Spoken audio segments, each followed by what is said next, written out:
It's our 6 days. Parang namimiss ko na yung aking bahay. Namimiss ko na magluto. Namimiss ko na paglinis ng bahay. Namimiss ko na maglaba, mag-laundry. My God, over na tong vacation. Diba?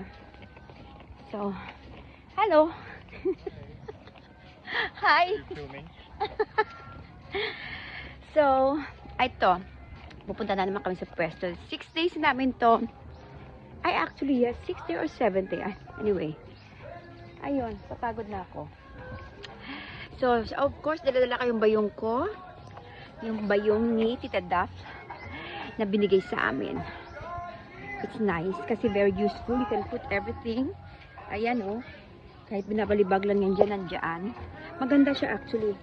Ayan, oh, ganyan siya. Very nice. Matibay. So, ito ilagyan na lahat ng mga gamit ko. Mga chichirya, mga sunscreen, etc. etc. So, yun lang. Tapos may isa kaming bags na puro sports naman. So, ito naman puro foods and sunscreen.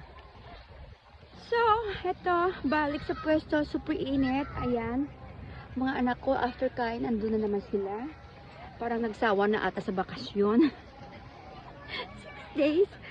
Ay, 7 days. So, bukas uwi na rin kami. So, cannot wait. Ayun ang mga girls. Bakit ano? So, guys, what do you want? Hi, everybody. Yeah. You have one meal, then I can do it. What? Give me your phone. Bonjour. Today we will get lost and try and survive in the trek. Yes. No. What are you doing? Never mind. Mommy, delete your phone. Manager. Manager, sipain kita dyan eh. So, ayan na nga. Ay, nag-swimming ka na, love? Yes. Okay, I'm gonna swim. I swam with a cookie. Oh, okay. She wanted to swim. Ang itim-itim namin, but it's okay. I love it. I love our Pero mas color. itim ako siya. Oo. Oh yeah, I am. Yes. Wow. Okay, mag-swimming na ako. Bye!